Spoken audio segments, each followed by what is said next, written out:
자, 우리 한 번 더 아멘으로 예배하겠습니다. 할렐루야. 네, 오늘도 데일리 처치의 말씀 나눔으로 같은 은혜를 나누는 우리 모든 예배자분들을 예수님의 이름으로 환영하고 축복합니다. 자, 코로나로 인한 그 긴장감과 염려가 쉽사리 사라지지 않고 있는 요즘입니다. 언론을 통해서는 매일같이 여러 대안과 조치와 더불어 또 문제점이 동시에 쏟아져 나오고 있습니다. 또 이런 어려운 시국임에도 불구하고 또 올림픽도 시작이 됐고요. 이래서 여러 가지 이슈가 이제 언론을 통해 나오고 있는데, 이런 것들을 보면서 가장 많이 드는 생각은 다들 참 많이 예민해져 있구나, 이런 생각을 하게 됩니다. 자, 우선은 질병으로 인한 아픔과 어려움을 겪는 모든 분들, 그리고 이를 위해서 수고하고 애쓰는 모든 분들 가운데 하나님의 도우심과 회복과 그리고 또 우리 안전함이 가득하기를 함께 기도하겠습니다. 이렇듯 여러 가지로 예민해질 수 있는 요즘의 상황이지만, 한편으로는 성경의 사람들이 조금 다른 방식의 예민함이 필요하지 않겠는가, 또 이런 생각도 이제 하게 됩니다. 성령 강림절 이후를 지내고 있는 성도로서 우리는 지금 이 시대와 또 성경을 좀 새롭게 볼 수 있는 그런 관점들이 필요하지 않겠는가. 이건 그동안 우리에게 있었던 이제 이 멀쩡했던 성경의 이야기를 괜히 이리저리 꼬아서 보자는 그런 의미는 아니고요. 오히려 우리가 행여 지금까지 보고 싶은 대로 보느라 성경을 또 시대를 혹시 잘못 알고 있었던 부분은 없었는가, 감정적으로 이해하고 있었던 부분은 없었는가, 이런 걸 좀 점검해 보자는 거죠. 우리의 영적 감각이나 그리고 성경적인 관점을 좀 한번 점검해 보려고 하는 것입니다. 하나님의 사람들에게는 세상을 바라보는 또 다른 관점이라는 게 있다는 것을 믿으시기 바랍니다. 자, 그런데 이 다른 관점이 있다라는 이런 주제를 살피는 데 있어서 오늘의 본문만큼 좀 적절한 본문이 있겠는가, 이런 생각을 좀 하게 됩니다. 미리 그 본문의 결론을 말씀드리자면, 요나서라는 이 책은 그 감정에 의해서 우리에게 이미 있었던 어떤 하나님의 관점과 그런 관점, 이런 기존의 관점들이 흐트러지는 장면들을 이제 보여주는 책입니다. 본 내용을 이제 저는 개인적으로 여러 설교의 자리에서 설교한 바가 있지만, 오늘 이 감정이라는 부분에 좀 포커스를 둬서 이제 이 이야기를 한번 좀 보고자 합니다. 자, 대체로 요나서에 대한 전반적인 이야기를 아시겠지만, 그래도 간단하게 정리를 해보자면 이렇습니다. 하나님이 요나를 부르죠. 용건이 있어서 부르신 거겠죠. 그리고 그것은 아수르의 수도인 니느웨라는 도성 때문에 그 도시에 만연해져 있었던 교만과 또 잔인함, 죄악들, 극도의 이기주의에 대해서 하나님의 심판이 계획이 된 거예요. 그리고 그것을 그들에게 전하라고 요나를 부른 거죠. 근데 요나의 입장에서 볼 때 이 사명이 별로 달갑지 않았더라, 이거죠. 아무리 하나님의 뜻이라도 불편할 때가 있어요. 감정적으로 볼 때 그렇다는 얘기입니다. 특히 이런 상황이 좀 그렇습니다. 왜냐하면 이 아수르는 그 역사적으로 이스라엘과 그리 달갑지 못한 관계였기 때문에 그렇습니다. 그래서 그들을 향한 하나님의 이제 이 계획을 전하는 것이, 그게 심지어는 심판인데도 불구하고 이 요나에게 불편함이 있었던 거예요. 사명자에게도 불편함이 있는 거죠.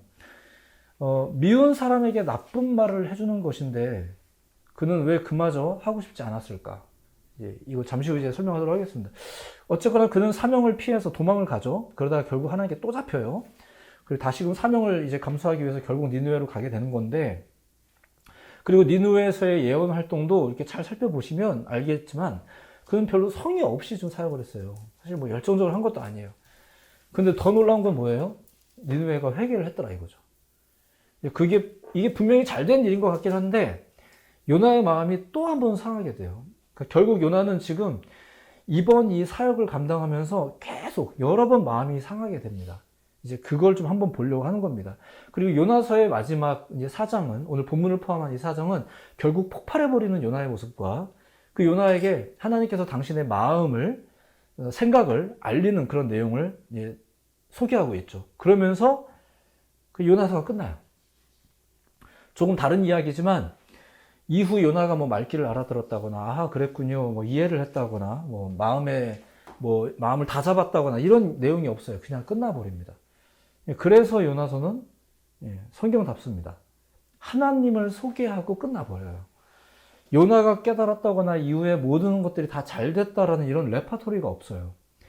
설령 그랬다 하더라도 성경에 기록을 하지 않은 걸 보면 그것은 중요한 핵심은 아니었던 모양이죠.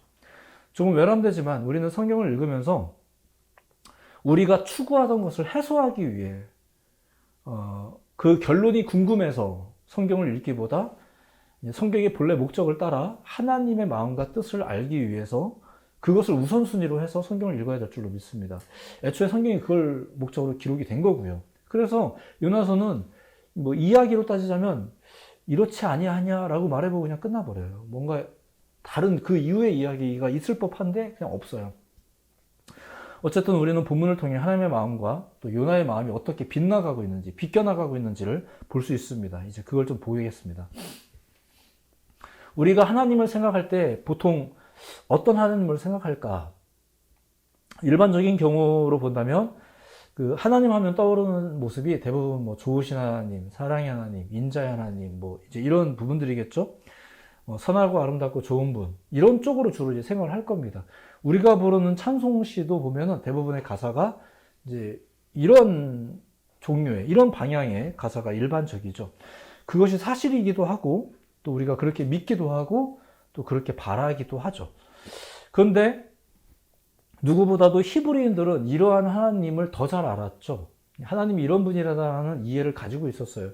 더군다나 그들은 이 하나님이 그저 자기들만의 부족신이 아니라 온 세상에 가장 위대한 진정한 참 신이라는 믿음이 있었어요.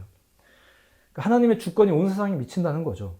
그러니까 요나서의 상황에 비추어서 이야기를 하자면 이러한 하나님의 사랑과 모든 전 세계의 참신이신 하나님의 주권이, 사랑과 주권이 지금 니느웨에도 임하고 있는 거죠.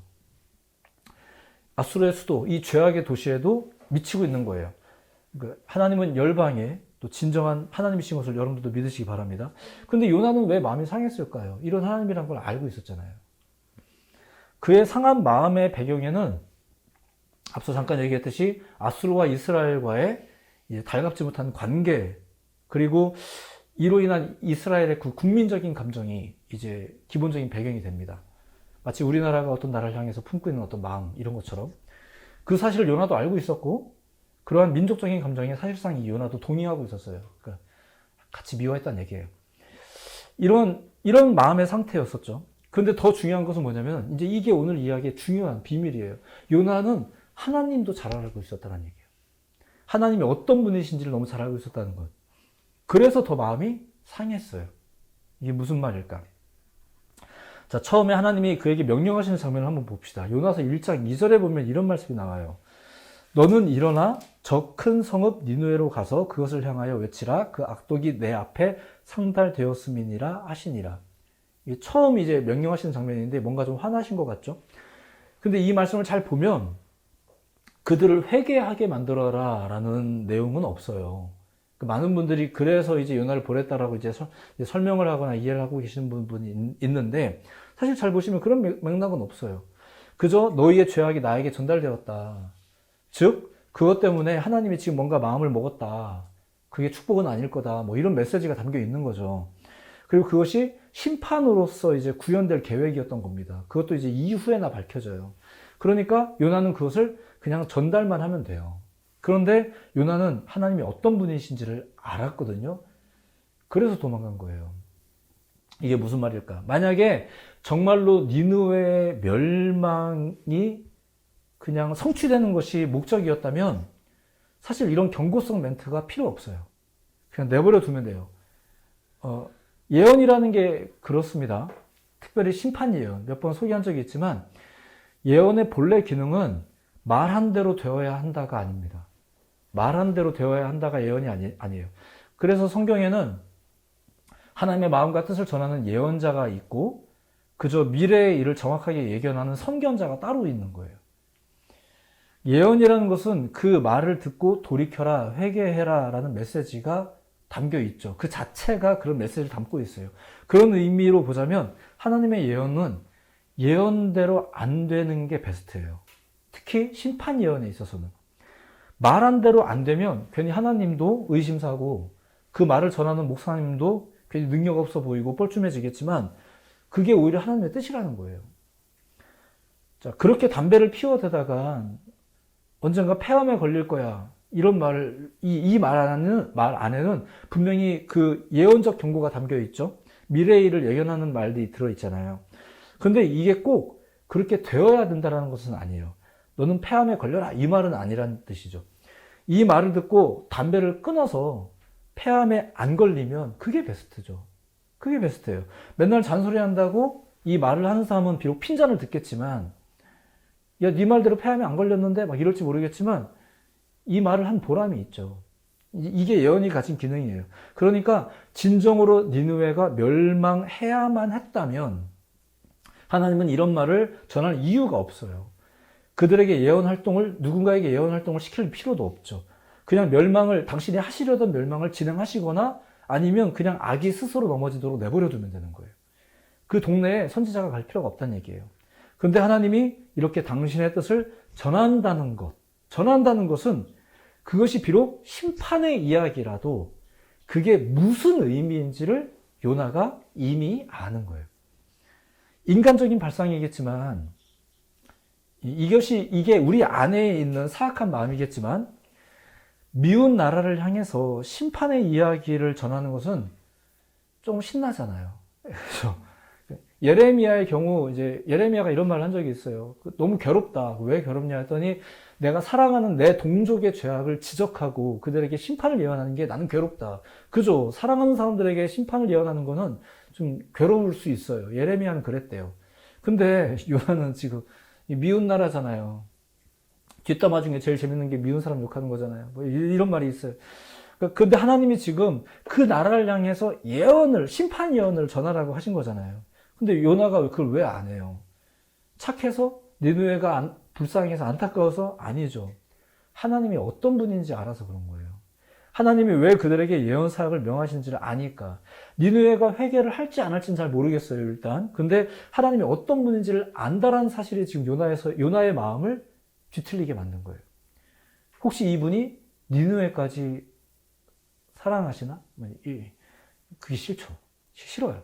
혹시 여러분이 설마 선지자가 목사님이 설마 그러겠어? 그럴지 모르지만 이러한 감정과 발상이 사실상 오늘날까지 우리 모든 인류에게 얼마나 만연한지를 깨닫는다면 우리 자신의 그 사악함에 깜짝 놀라실 수 있어요.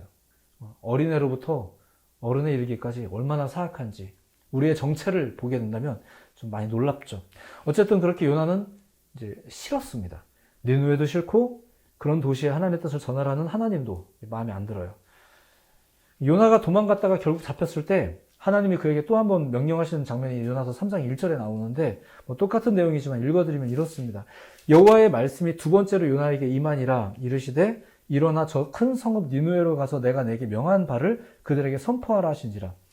요나가 여호와의 말씀대로 일어나서 니느웨로 가니라. 자, 다시 한번 하나님이 요나에게 너 거기 가서 이렇게 말해. 너희의 악독이 내게 상달되었다고 말해. 자, 하나님의 의도를 알겠기에 하기 싫어서 도망갔던 요나가 자신의 짐작을 더욱 확신하면서 이제 니느웨로 가는 거예요. 그러니 이게 얼마나 싫었고 얼마나 불편한 순종이었겠습니까?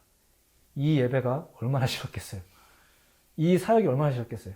3장을 보시면 니느웨는 사흘 동안 걸을 만큼 큰 성읍이었다라고 말합니다. 그런데 3장 4절을 보시면 이런 장면이 나오죠.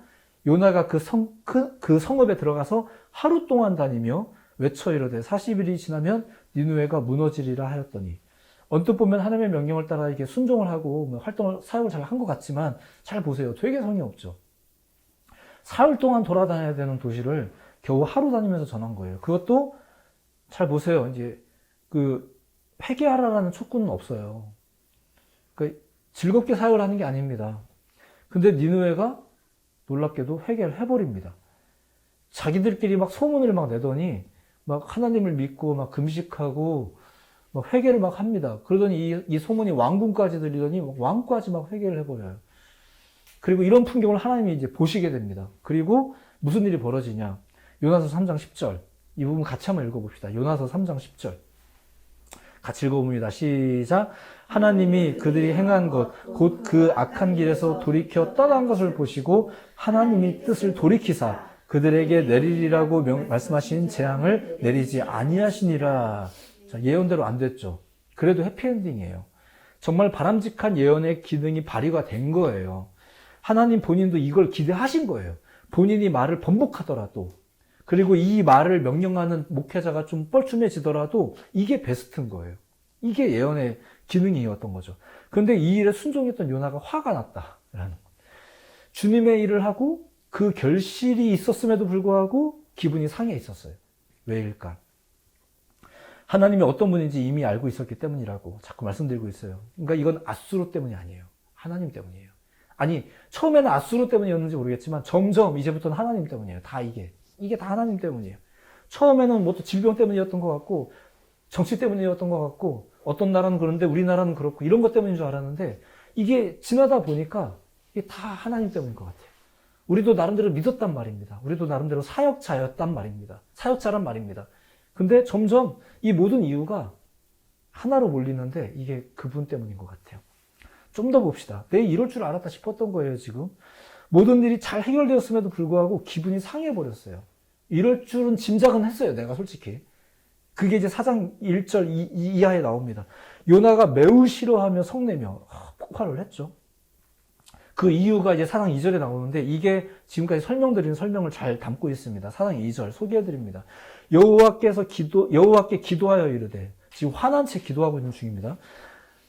여호와여, 내가 고국에 있을 때 이러하겠다고 말씀하지 아니하였나이까. 그러므로 내가 빨리 다시스로 도망하였사오니 주께서는 은혜로우시며 자비로우시며 노하기를 더디하시며 인애가 크시사 뜻을 돌이켜 재앙을 내리지 아니하시는 하나님이신 줄을 내가 알았음이니이다. 내가 다 알고 있었다. 자, 여기에서 이 구절 후반부에 나오는 이 표현이 있죠. 주께서 은혜로우시며 자비로우시며 노하기를 더디하시며 인애가 크시사 뜻을 돌이켜 재앙을 내리지 아니하시는 하나님이신 줄을 내가 알았다. 이 표현이 이게 지금 요나가 처음 한 말이 아니고요. 이게 하나님이 모세에게 돌판을 주실 때 이제 계시하신 내용입니다. 그리고 요엘서에 보면 요엘 선지자가 이렇게 하나님을 증거할 때 했단 말이에요. 왜냐하면 자기가 하나님의 뜻에 불순종했을 때 자기를 향해서 하나님이 이러한 은혜를 베푸셨거든요. 자, 그러니까 하나님이 이런 분이라는 것을 이제 요나가 알고 있는 거죠. 그러니까 이게 뭐냐면은 우리를 향해서 하나님이 그런 분이신 것은 너무 고마운데 저들에게 하나님이 그런 분이신 것은 싫은 거예요. 실제로 니느웨는 이스라엘에게 굉장히 위협적인 나라였고 실제로 그 이스라엘을 여러 번 침공했던 나라이기도 했습니다. 요나는 니느웨가 심판받기를 바랬어요. 나쁜 사람들에게 나쁜 결과가 일어나기를 바라는 거죠. 이것은 원수를 미워하는 그 사람들의 그 일반적인 어떤 성향일 수 있어요. 뭐 요즘 유행하는 드라마나 영화에 보면은 그런 것들이 많이 반영되는 것 같습니다. 통쾌하게 나쁜 사람들을 벌 주는, 심지어는 변호사가 택시 운전기사까지, 요즘엔 심지어 마녀가 등장해서 해갖고 누구든 등장을 해서 나쁜 사람들을 통쾌하게 벌 주는. 나한테는 안 그랬으면 좋겠는, 이제 이런 이상한 적용을 해가면서 요나는 결국 하나님의 조치에 대해서 마음이 상해서 외치는 거죠. 요나서 4장 3절입니다. 여호와여, 원하건대 이제 내 생명을 거두어 주소서. 사는 것보다 죽는 것이 내게 나음이니이다. 죽고 싶어서 들어달라고 하는 거 아니고요. 너무 지금 화가 나서 지금 이렇게 감정적인, 이기적인 생각에 현실에서 오는 이 괴리감에 막 나쁜 사람이 잘 되면 우리도 막 헷갈리잖아요. 괜히 기분도 상하고. 이런 감정적인 표현입니다. 이런 감정적인 표현. 그리고 요나는 니느웨 성에서 무슨 일이 벌어지는지 이제 보고 싶어서 성 바깥에 이렇게 언덕에 초막을 짓고 거기서 이제 머무르게 되는데 거기에서도 이제 마음에 또 상한 일이 생겨요. 사실 그는 거기에서 니느웨가 결국은 망하는 니느웨를 좀 보고 싶었어요. 아마 니느웨가 막 이렇게 멀쩡하게 존재하거나 사람들이 막 회개하고 다니면 그런 거 지켜보는 것도 좀 아마 속이 뒤집혔을 건데 아무튼 왜 안 가고 거기 있는지 모르겠어요. 차라리 안 보는 게 나을 텐데. 자, 근데 아무튼 거기에 있으면서 또 마음 상할 일이 생기죠. 아시다시피 그늘로 삼던 박넝쿨이 없어진 거예요. 너무 더워진 거죠. 도대체가 생각대로 되는 게 하나도 없어요. 막 짜증이 막 납니다. 마음에 안 들어요. 사실 그 박넝쿨도 하나님이 주신 거랍니다. 6절에 보면 하나님 여호와께서 박농쿨을 예비하사 이런 말이 나와요. 하나님 주신 거죠. 참고로 그 요나가 다시스로 도망갈 때 이제 물에 빠졌다가 물고기한테 먹히잖아요. 그때도 이 물고기가 어떤 물고기였냐? 요나서 1장 17절에 보면 여호와께서 이미 큰 물고기를 예비하사라고 나와요. 그러니까 이게 하나님이 예비하신 거죠. 그러니까 물고기를 예비하신 것도 은혜고요. 그 물고기 뱃속에서 나온 것도 은혜고요. 방주에 들어간 것도 은혜고요. 방주에서 나온 것도 은혜고요. 최근에 이런 설교를 드린 적이 있죠. 박농쿨이 생긴 것도 은혜고요. 박농쿨이 없어진 것도 은혜예요. 근데 요나는 어때요? 다 짜증나요. 다 짜증납니다. 은혜고 자시고 옳고 그런 것도 없어요. 우리가 짜증날 땐 그렇잖아요. 이 짜증이 나면 옳고 그런 것도 솔직히 없잖아요. 이해가 되고 안 되고도 없어요. 내가 짜증난 게 제일 중요해요. 하나님이 말합니다. 박농쿨로 인해 네가 속내는 게 옳으냐? 그 요나가 말합니다. 죽어도 내가 옳아요. 이렇게 말해요. 이게 얼마나 감정적인 표현입니까? 요나는 그곳에, 요나가 거기 초막을 짓고 있었잖아요. 더우면 초막 있잖아요. 근데 그러니까 겨우 박농쿨 때문에 이렇게 감정적인 이유가 없는데 요나는 지금 그런 상태가 된 거예요. 자, 물론 그가 겪는 모든 상황들이 종합적으로 보자면 요나를 자극했을 만해요. 오늘날에 돌아가는 이 세상의 이런 모양새를 보면 그럴 수도 있을 것 같아요. 다 이유가 있게 마련이겠죠. 그런 상황이라면 누구라도 화를 낼 수 있고 짜증낼 수 있고 교회 가기 어려울 수 있고 기도하기 어려울 수 있겠죠. 뭐 그럴 수 있어요. 미쳐버릴 것만 같은데 그럴 수도 있어요. 다 그럴 수 있어요. 근데 하나님이 그런 요나를 이해를 못 하신 건 아니에요. 그를 야단치려고 한 것도 아닙니다. 다만 그에게 알려주고 싶은 거죠. 뭘 알려주고 싶어요? 당신의 마음을 알려주고 싶은 거예요. 그게 10절과 11절이에요. 어쩌면은 오늘 이야기의 가장 중요한 말씀이지만 지금 설명하는 설명에 의하면 핵심은 아닐 수도 있어요. 하지만 그래도 이 말씀 한번 읽어봅시다. 10절과 11절. 주님의 마음. 사실 이것은 제가 설교하는 내용보다 더 중요한 성경의 의도이기 때문에 10절, 11절 읽어봅니다. 시작. 여호와께서 이르시되 네가 수고도 아니하였고 재배도 아니하였고 하룻밤에 났다가 하룻밤에 말라버린 이 박농쿨을 아꼈거든. 하물며 이 큰 성읍 니누에는 좌우를 분별하지 못하는 자가 12만여 명이요 가축도 많이 있나니 내가 어찌 아끼지 아니하겠느냐 하시니라. 아멘. 하나님은 사실상 모든 민족을 아끼십니다. 니누에도 마찬가지였고요. 다만 그들에게는 좌우를 분별하지 못하는, 좌우를 분별하도록 이끌어주는 영적 지도자가 없었을 뿐이에요. 그래서 요나를 니누에로 보낸 거죠. 하지만 요나는 어떤 생각에 사로잡혀 있는 거예요? 주님의 마음과 주님의 뜻의 마음이 사로잡혀 있어요? 아니죠. 민족적인 편견, 과거의 상처, 자신이 생각하는 사역의 기준과 방법, 하나님이 우리의 적들에게도 관대하다는 것이 싫다는 나의 생각, 저들이 망했으면 좋겠다는 생각, 그리고 불편함 등 이런 것에 사로잡혀 있으니까 감정적이 되는 거예요. 앞서 말했듯이 그는 하나님이 어떤 분인지도 이미 알았어요. 이런 결과가 올 것이라는 것도 어쩌면 알았을 거예요. 왜냐하면 예언을 시키셨으니까. 이걸 시켰다니까. 혹시 하나님이 그들 회개하기를 바라시는 거 아니야? 이거 이미 다 짐작할 수 있는 거거든요. 하지만 자기 안의 상처와 편견에 더 깊이 사로잡혀 있다 보니까 하나님의 뜻을 알아도 소용이 없는 경우가 있더라는 거죠. 요나가 그랬어요. 오늘날 보세요. 우리가 하나님의 뜻을 몰라서 넘어지나요? 예. 죽어도 내가 옳다라는 생각에서 벗어나지 못하면 그럴 수 있어요. 말씀을 정리하겠습니다. 하나님의 설명 이후에 그가 깨달았다거나 돌이켰다거나 이런 내용이 없습니다. 몰라요. 안 나왔으니까. 근데 괜찮아요. 왜냐하면 하나님이 어떤 마음을 품고 계신지는 우리가 더 잘 알았으니까. 그런 의미에서 요나서는 성경의 기록 목적을 충분히 담아내고 있는 책이 맞습니다. 우리는 이 이야기를 통해서 이런 생각을 해볼 필요가 있어요. 첫째, 니느웨가 좌우를 분별하지 못했던 것은 말씀을 전해주는 사람이, 하나님의 말씀을 전해주는 사람이 없었기 때문입니다. 그러니까 하나님의 말씀을 아는 일과 깨닫는 일이 그 무엇보다도 필요하고 중요합니다.